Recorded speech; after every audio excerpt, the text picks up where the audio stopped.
Hello, good morning बच्चों। आज हम आगे बढ़ रहे हैं। आपके अध्याय 10 प्रकाश, परावर्तन और अपवर्तन का थ्योरी पोर्शन ख़त्म हो गया है। अब कुछ सवालों पर हम आएंगे। पेज नंबर 203 के प्रश्न। किसी लेंस की एक डायोप्टर क्षमता को परिभाषित कीजिए। 1 मीटर फोकस दूरी वाले लेंस की क्षमता को एक डायोप्टर क्षमता कहते हैं। मतलब ऐसा लेंस जिसकी फोकस दूरी 1 मीटर हो, उसकी पावर या क्षमता को एक डायोप्टर क्षमता कहेंगे। अगला प्रश्न है, कोई उत्तल लेंस किसी सुई का वास्तविक तथा उल्टा प्रतिबिंब उस लेंस से 50 सेंटीमीटर दूर बनाता है। यह सुई उत्तल लेंस के सामने कहाँ रखी है यदि इसका प्रतिबिंब उसी साइज का बन रहा है जिस साइज का बिंब है, तो लेंस की क्षमता ज्ञात करें। ठीक है, आप देख लीजिए, वस्तु और प्रतिबिंब की ऊंचाई एक समान है, तो जब बराबर ऊंचाई का प्रतिबिंब वस्तु और प्रतिबिंब होती है तो जितनी दूरी पर आपका प्रतिबिंब बनना है उतनी दूरी पर वस्तु रखी होगी। वस्तु लेंस के इस तरफ होगी, प्रतिबिंब लेंस के उस तरफ बनेगा। तो प्रतिबिंब उल्टा व वास्तविक है, इसलिए v को +50 सेंटीमीटर रखा। चूँकि प्रतिबिंब और वस्तु का साइज या आकार एक समान है, इसलिए u भी आपका -50 सेंटीमीटर होगा। अब u को हमेशा माइनस में लेते हैं, तो -50। अब फोकस दूरी निकालनी है और क्षमता ज्ञात करने के लिए फोकस दूरी। एक तो उत्तर मिल गया, u बराबर -50 सेंटीमीटर। ठीक है, आगे बढ़ते हैं। 1/f बराबर 1/v माइनस 1/u। तो v का मतलब 50 1/50 माइनस 1/-50। तो 1/50 माइनस प्लस 1/50। अब देखिए, इसका हर एक समान है, तो 50 हमने एक बार लिखा। जब हर समान होता है तो 1 + 1/50। एलसीएम 50 होने से बहुत आसान है। ठीक है, तो 1 + 1 2/50, 2 से काटा, 2 × 2 और 25, 1/25। तो फोकस दूरी आ गई आपकी 25 सेंटीमीटर।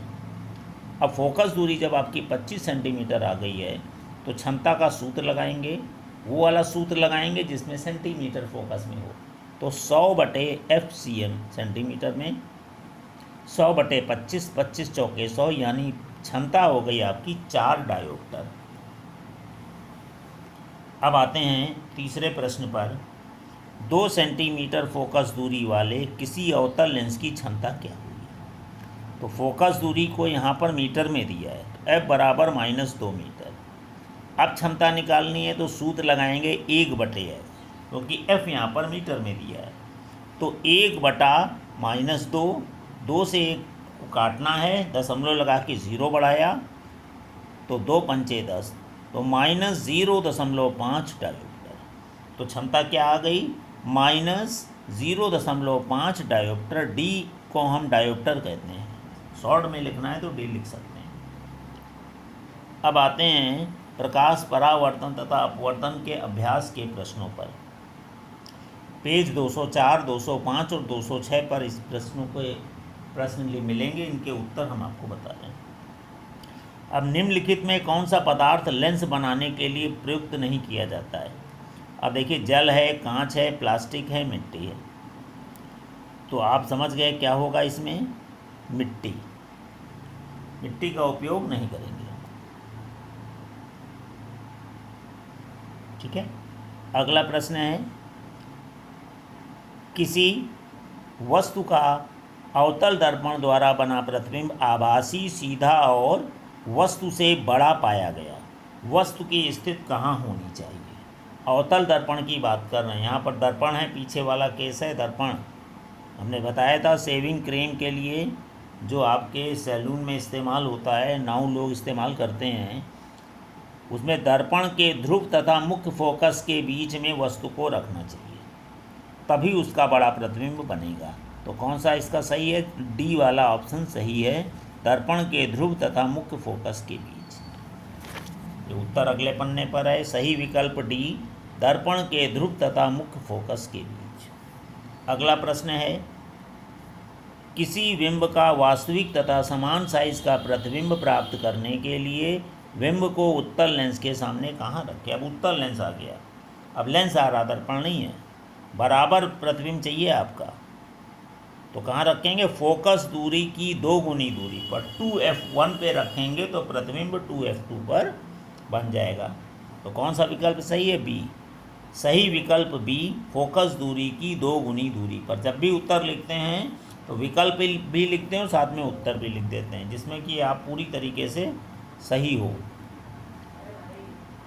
चौथा प्रश्न, किसी गोली दर्पण द्वारा किसी पतले गोली लेंस दोनों की फोकस दूरियां -15 सेंटीमीटर है। दर्पण और लेंस दोनों की फोकस दूरी आपकी क्या है, -15 सेंटीमीटर। तो बताइए, दर्पण और लेंस संभवतः क्या होंगे, क्या दोनों उत्तल होंगे, क्या दोनों अवतल होंगे, दर्पण अवतल तथा लेंस उत्तल हो, या दर्पण उत्तल या लेंस अवतल। तो आप कहेंगे दोनों ही आपके, ठीक है, दर्पण और लेंस अवतल होंगे, क्योंकि अवतल लेंस और अवतल दर्पण की फोकस दूरियां माइनस चिन्ह के साथ दी जाती हैं।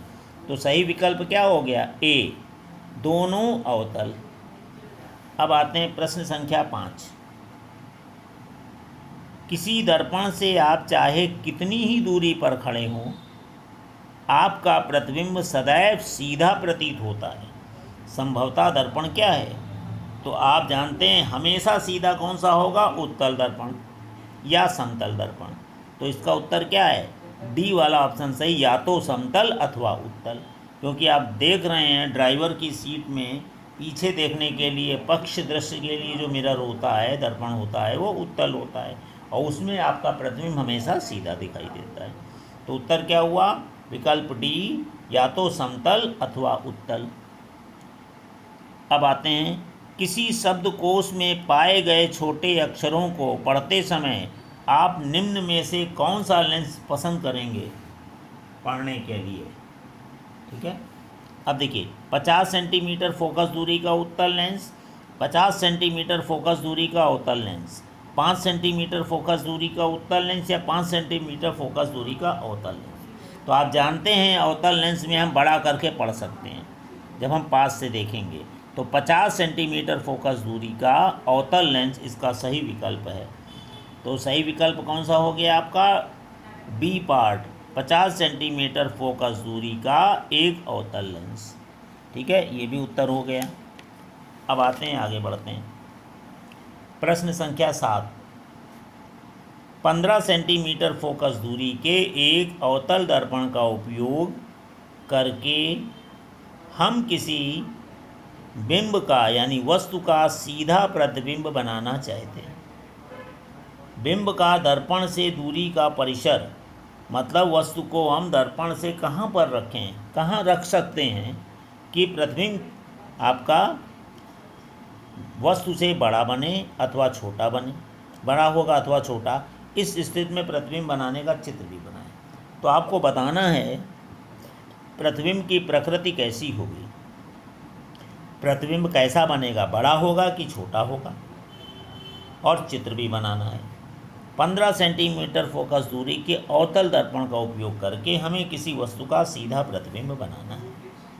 तो आप जानते हैं अवतल दर्पण में आभासी और सीधा प्रतिबिंब तभी बनेगा जब वस्तु को हम दर्पण और फोकस के बीच में रखेंगे, यानी दर्पण के ध्रुव और फोकस के बीच में रखेंगे। चूँकि अवतल दर्पण की फोकस दूरी 15 सेंटीमीटर है, अर्थात ध्रुव और फोकस के बीच की दूरी 15 सेंटीमीटर है, अतः बिंब को 0 से लेके 15 सेंटीमीटर के बीच दर्पण के सामने रखेंगे, तभी सीधा प्रतिबिंब बनेगा। और प्रतिबिंब कैसा होगा, आभासी, सीधा तथा वस्तु से बड़ा। प्रतिबिंब इस तरीके से बनेगा। ये अवतल दर्पण था, ये फोकस, ये ध्रुव, फोकस और ध्रुव के बीच में ये वस्तु रखी है।